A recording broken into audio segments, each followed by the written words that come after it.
cuando tú te imaginas el suelo pélvico piensas que es algo como una bolsa, como bien dice, que lo contiene todo y ahí se queda todo sostenido. Y es todo lo contrario. Bueno, el suelo pélvico es vital para hombres, mujeres, niños, para todo el mundo. Intento meterlo todo ese arte, toda esa esencia en mi día a día como madre, como fisioterapeuta, con mis pacientes, como hija, como hermana y como todo. Una frase que la aprendí cuando trabajaba con mis peques, sobre todo en neurología pediátrica, y ya lo extrapolé a toda mi vida porque ellos fueron mis grandes maestros. Hola chicos, bienvenidos a ROM. ¿Cómo están? Muy bien, muchas gracias. Les traigo unos dulces típicos nuestros para que disfruten, las prueben y nada, espero que les gusten. Qué buena pinta, ¿no? Sí. Típico uruguayo, para sentirme en casa. Eso. Yo para coger energía. Mucha energía. Que lo disfruten chicos. Un placer. Muchas gracias.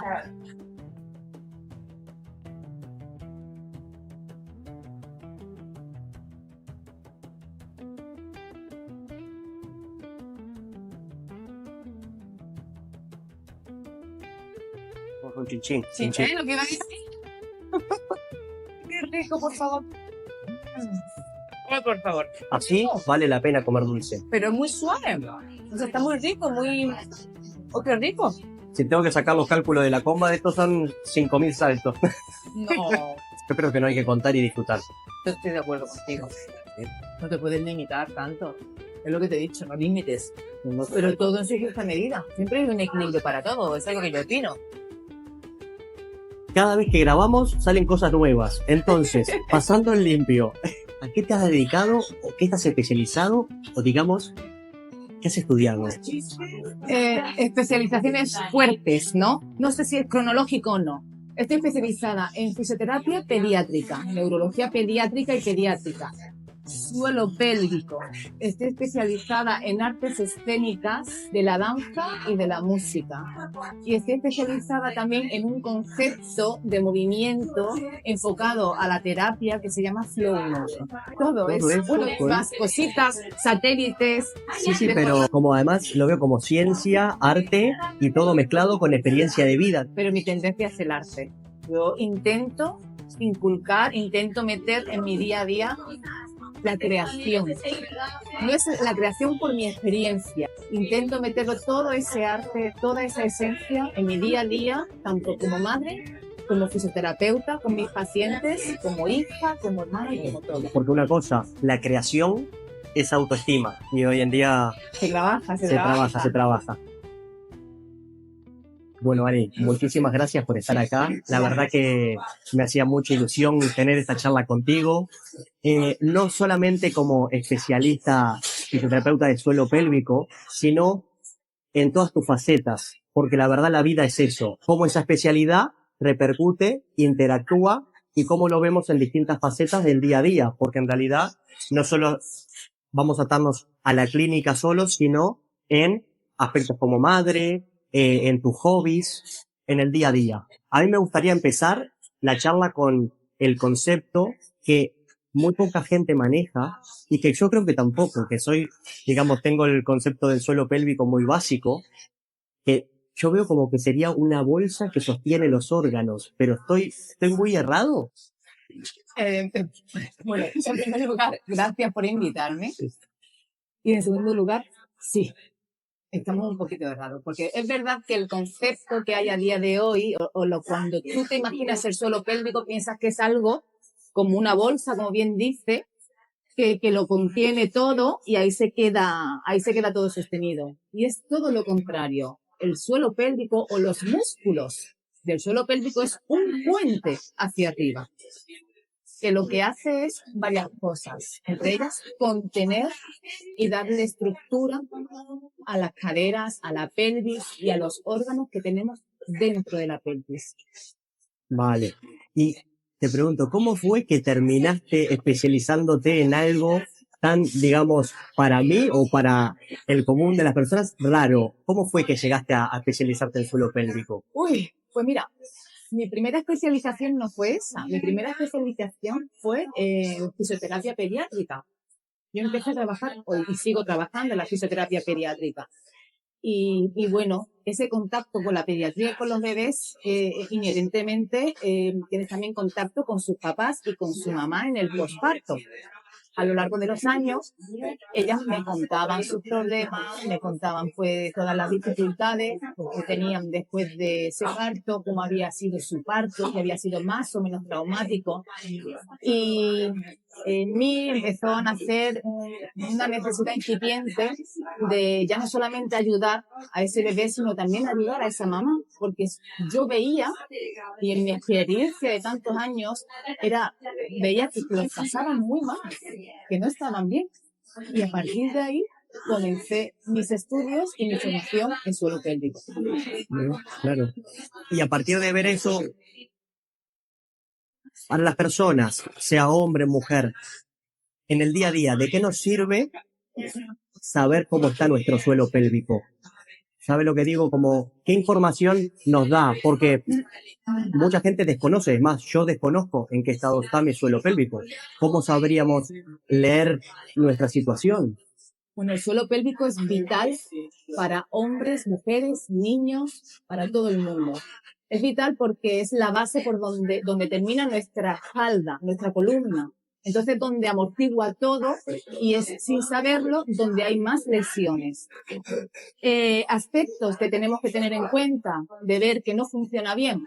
Pues, por ejemplo, tiene que ver con los escapes. Incontinencia urinaria, que se te escape el pipí. Por ejemplo, urgencias urinarias, que no puedas aguantar el pipí y de camino se te escape, incluso incontinencias fecales, también pueden ser con las heces, con los gases, con los pedos, o en el ámbito sexual también. Alteraciones en el ámbito sexual, tanto en el hombre como en la mujer. No se escapa nadie. Vale, y una cosa, ¿y los deportistas? También veo que el tema de levantar mucho peso, el de saltar mucho, el de saltar sin técnica, digamos, practicar un deporte desde el desconocimiento del mismo o de la fisionomía, ¿también puede tener repercusión? Sí, si no hay una buena técnica, no hay una buena respiración, ya te estoy dando señales. Claro. Es obvio que tanto impacto en esa zona, como te he dicho antes, que es el final de la columna donde impacta todo, al final se lesiona si no hay una buena, como te he dicho antes, una buena técnica, un buen hacer. Claro, justamente hoy veo como que las redes sociales, toda la información, aspectos que apuntan a la longevidad, pero por otro lado veo que estamos levantando pesos más que nunca, estamos haciendo, compitiendo más que nunca, veo que es como esa vorágine, es el ser deportista número uno, y no sé si va tan por ahí. Es como, lo veo más como practicar un deporte, pero sabiendas que lo estamos haciendo bien, estando presente y conectado con uno, justamente eso, respiración, técnica, porque se ha normalizado realmente quizás a veces el levantamiento de pesas con escapes de pis, o por ejemplo toser y también tener pérdidas de pis. Eso veo que no se habla mucho, ¿verdad? No, para nada. Realmente, a nivel de deporte, no es la cantidad, es la calidad con la que se haga. Al final hay una optimización, como he hablado. O sea, al final hay buenos resultados. Pero si hiciéramos más calidad que menos cantidad, pues ahí habría una balanza para curar nuestra salud pélvica. Lo que me has comentado, que se me ha ido. No, mira, te estaba comentando acerca de la técnica y yo, por ejemplo, en las redes estoy como llamando la atención con el tema de la comba. Sí. Y yo, por ejemplo, mi salto de la comba, yo siempre digo que voy con la espalda recta, el tronco recto, con los pies mirando hacia adelante, saltando solamente 2 centímetros. Y veo que cuando la gente empieza a saltar a la comba, tira los talones para atrás, salto desmedido y moviendo los brazos también de forma, digamos, muy abierto. El tema es que el salto de la comba sería como el mínimo salto minimalista de saltar lo mínimo, tratando de concentrarse en la respiración y en el momento presente. Como veo, no de la competencia de a ver quién salta más, sino de, si hace 100 saltos, que sean presentes. Y justamente estamos hablando de la técnica, de cuando priorizamos los números y no el hacerlo bien. Exacto.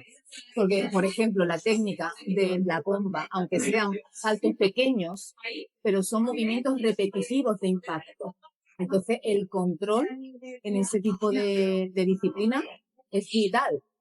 Si no, ocurriría lo mismo que si nos fuéramos, por ejemplo, a la halterofilia, que es un movimiento, solo movimiento brusco con mucho peso. Y sobre todo que se aguanta la respiración también. Digo que hay que tener todo el core bien armado justamente para evitar esto de la incontinencia, que más o menos a qué edad podría producirse si estoy hoy en día teniendo esos hábitos incorrectos de levantar mucho peso, de no fijarme en la técnica. ¿Cuándo es que podríamos tener ese problema? ¿A partir de alguna edad en particular? Sí. Antes de responderle a eso, con lo que me has comentado y para que también sea mucho más visible el suelo pélvico, yo te puedo decir que el suelo pélvico es como una casa.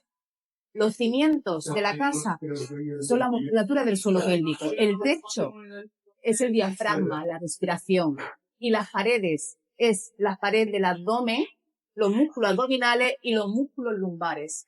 Entonces, si todo eso no está en correcta armonía y no se trabaja bien, al final dañamos el suelo pélvico.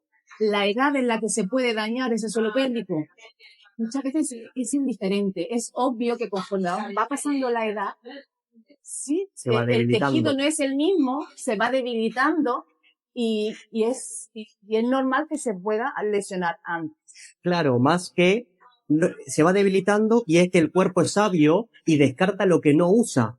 Entonces, si no le damos entrenamiento y estímulo suficiente, es que dice, ¿para qué lo voy a utilizar? Lo voy a descartar y priorizo la energía para otro sitio. También puede ser que si una persona que ha tenido una intervención quirúrgica, se ha operado del abdomen, que tenga alguna cicatriz en el abdomen, en las mujeres, un parto, una cesárea, la menopausia, es decir, son aspectos o personas con problemas lumbares o con hernias lumbares. Claro. Por ejemplo, son aspectos que también debilitan y independientemente de la edad se puede lesionar ese suelo pélvico. ¿Y cómo sería una sesión contigo? Yo, por ejemplo, si detecto que tengo estos problemas que estuvimos hablando antes, tú, por ejemplo, voy a una sesión contigo y en una sesión ya sabemos el problema o cómo atacarlo o cómo el diagnóstico es evidente o no tan así. Si tengo escapes, ¿se puede ver? Sí. A ver, 99, 98, 99%, sí. Hay casos más complicados que sí es verdad que necesitan otro tipo de... Tenemos que apoyarnos en otras pruebas de imagen. ¿Vale? Pero normalmente sí. En una sesión de fisioterapia de suelo pélvico lo que hacemos es valorar, o lo que hago yo. Diafragma, trabajo del diafragma, trabajo del abdomen y trabajo de la musculatura del suelo pélvico. Eso se ve a través de unas pruebas que realizamos in situ y también apoyados de un ecógrafo. Vale. Para ver cómo actúas y cómo activas la musculatura, si hay una buena coordinación de todo y cómo se va resolviendo el funcionamiento de todos los músculos y de toda la estructura. ¿Y tanto hombre como mujer es igual? ¿El suelo pélvico es el mismo? ¿O tienen distintos, depende hombre y mujer? El suelo pélvico es el mismo. Es verdad que los órganos sexuales son completamente distintos y a lo mejor la disposición de algunos músculos, pero en sí el suelo pélvico es igual. Sería para hacer eso, tendría que... Todos tenemos diafragma, todos tenemos abdomen, todos tenemos lumbares, vale. Todos tenemos ano. Vale, pero entonces, sin embargo, volviendo al tema de que hablaste anteriormente de las relaciones sexuales, si una mujer, por ejemplo, tiene dolencia o tiene algún problema teniendo el acto, ¿es que está teniendo problemas en el suelo pélvico? Exacto. Al igual que si un hombre tiene problemas de disfunción eréctil, vale, o eyaculación precoz o dolor en la zona pélvica, en el pubis, en el periné, también implica que hay algo en el suelo pélvico que no está bien. Vale, has visto que desde el conocimiento puro, justamente esta charla me hacía mucha ilusión porque empiezo a entender cosas que suceden, que no se hablan, y por eso mismo estas charlas son para poderlas escuchar, autoconocerse y decir, me está pasando esto, tengo que ir a una sesión o no, o seguir adelante, pero por lo menos tener más información que tanta intoxicación que tenemos de las redes, que tenemos, si haces esto, te hará pis, y si no haces lo otro, no es tan así, es más tranquilidad. Sobre todo señales que te den la alerta de que, es decir, tengo que ir a un especialista a que me evalúe. Y en Correcto. base a eso, pues a lo mejor no es nada, o a lo mejor sí hay que hacer un trabajo, sobre todo preventivo, para que el mal no sea mayor. Vale. Porque eso justo, si no se trata, va de mal en peor. Exacto. Vale, perfecto. Te puedo poner un ejemplo si quieres. Claro. Una mujer que tenga muy débil el suelo pélvico, empieza a saltar mucho, se le empieza a escapar el pis y resulta que se le escapa el pis porque tiene la vejiga más descolgada, más abajo. Pasa el tiempo, no se trabaja eso, aparece un prolapso, es decir, la vejiga sale por la vagina. Y al final la única solución es una intervención quirúrgica, es operarse. Cuando podría haberse atajado el problema antes. Exactamente. Vale. Es un ejemplo, bueno, un poco más exagerado, pero puede ocurrir. Puede ocurrir si no se trata a tiempo. Por eso, entonces hemos hablado de las relaciones. Con respecto a también tus hobbies, bailas. Sí, El tema eso, bueno, con el poco tiempo que tenemos, bueno, entre los niños, el trabajo, la vida. La vida. El baile, bailar, ¿puede ayudar o hay que hacerlo? O sea, ¿qué es lo que habría interferencia o absolutamente no? Depende del tipo de baile. Bien. Si es un baile con impacto, puede perjudicar. Yo te puedo decir que tanto para hombres como para mujeres, a lo mejor el primero que te diría que es para mí el top del que te puede ayudar muchísimo es la danza del vientre. Mira. Porque para mujeres también lo bailan hombres, oye, que no. Sí. Pero la danza del vientre, al trabajar mucho el abdomen, la zona del abdomen y del core, al trabajar mucho toda esa zona y del glúteo, protege mucho esa zona y da mucha movilidad y flexibilidad a la pelvis. Claro. Y en segundo lugar, para ponerlo también con los hombres, por ejemplo, la danza contemporánea.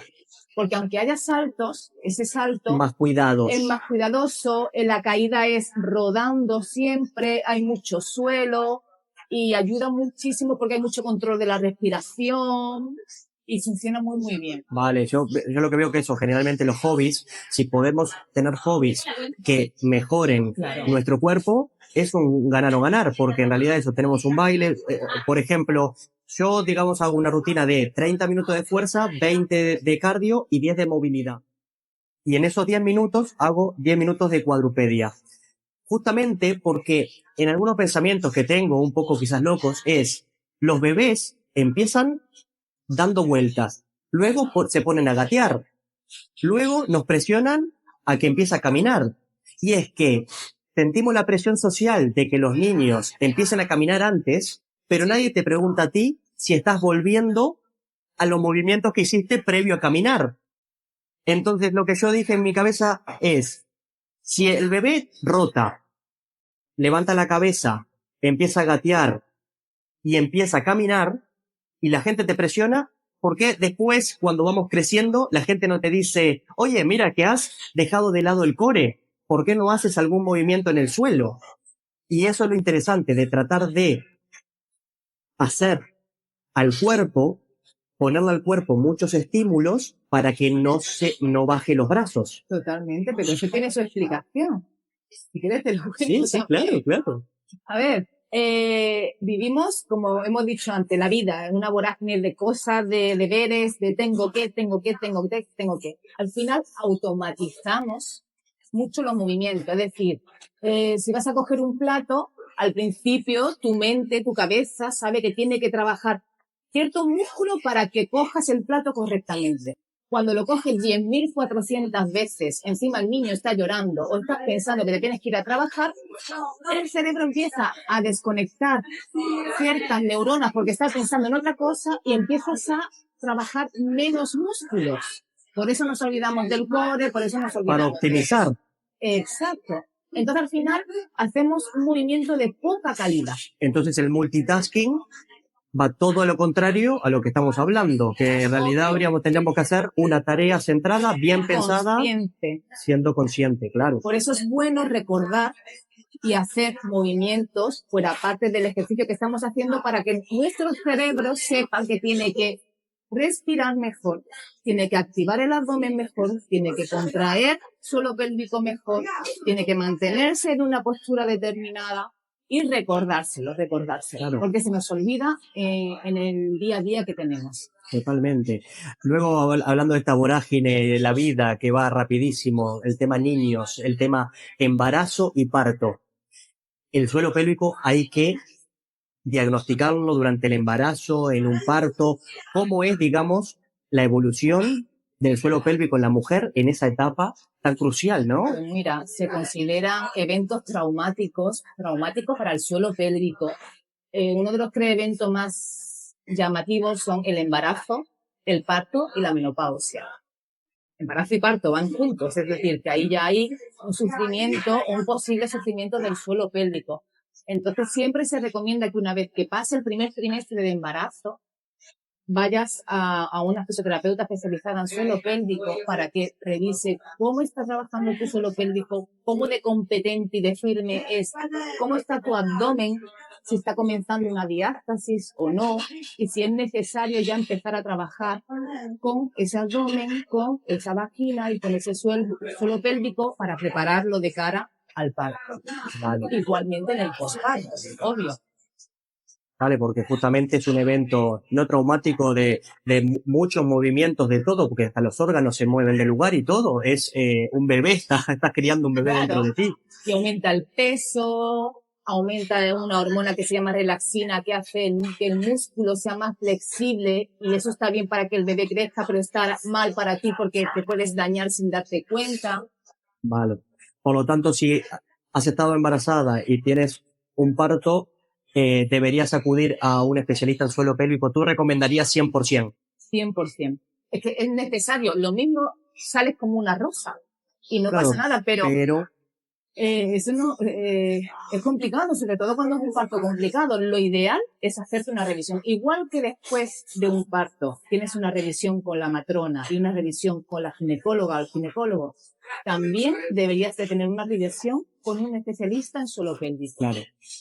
Una de las cuestiones que estas charlas, que ya estamos en la charla número 11, me interesa ver cómo los distintos profesionales abordan la vida de, digamos, multifacéticas, con muchas formas de ver esa especialidad en todas las áreas. Justamente para poder ver ese problema de distintos aspectos de, puede ser embarazo, parto, hombre, mujer, del conocimiento, pero recomiendo 100% que lo que vemos en las redes, tú no puedes decir 10 cosas que tienes que hacer para tener el suelo pélvico perfecto. No, si tú estás teniendo un problema, debes acudir a una clínica que te lo evalúen, porque justamente no son recetas mágicas. Es muy genérico. Además, muy famoso que después de eso, 10 cosas que tienes que saber. Pues después, haz ejercicios Kegel.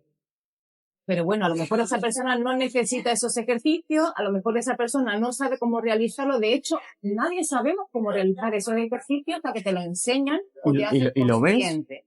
Exacto. O lo sienten con un terapeuta que sabe perfectamente cómo tienes que hacerlo. Vale. Vale, pues Alicia, la verdad, esta charla para mí la he disfrutado muchísimo. Hemos aprendido todos juntos de ti. Gracias por tu tiempo.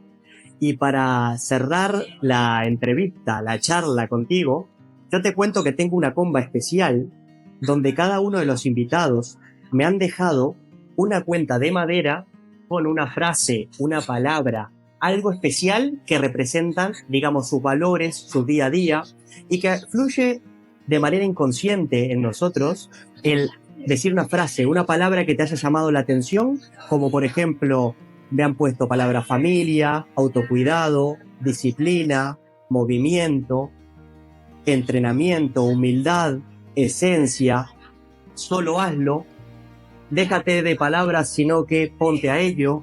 Entonces yo te quería dar a ti esta cuenta de madera para que podamos rellenarla y sumarla al proyecto de la comba. Muchas gracias. Mira, se me viene a la cabeza una frase que la aprendí cuando trabajaba con mis peques, sobre todo en neurología pediátrica, y ya lo extrapolé a toda mi vida porque ellos fueron mis grandes maestros.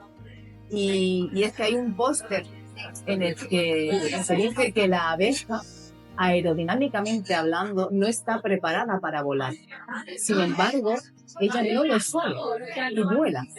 Es decir, los límites mentales. Nosotros mismos nos metemos límites mentales o le metemos límites mentales a otras personas y nos tapan, nos coartan, nos impiden avanzar.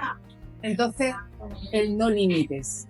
Claro, muchas veces es una limitación que te digan que no lo puedes hacer, pero justamente me parece el desafío es tratar de avanzar, ¿no? Totalmente, superar ese límite porque muchas veces es un límite mental, no es real, no es un límite físico. Y no sabemos lo que nuestro cuerpo, nuestro corazón y nuestra cabeza libre de esas etiquetas pueden llegar a hacer. Fluye. Totalmente. Ahí la frase o la palabra pueden ser varias, ¿eh? Varias caras para rellenarla. Qué bonito. Es que quiero decir tantas cosas. Hay que poner el nombre, ¿no? Sí, en una de las caras el nombre. Ahí. Pues ha quedado la comba. Te voy a poner uno. Conciencia. Mira qué bonito. ¿La quieres poner tú en la cuenta en la comba de madera? Ay, esto ya mismo lo tengo que hacer con mi hijo. Y ahí ponemos. Y ha quedado una comba más. Pues muchísimas gracias, Ali. A ti, Joaquín. Muchísimas Hasta luego. Nos Hasta vemos. luego. Gracias.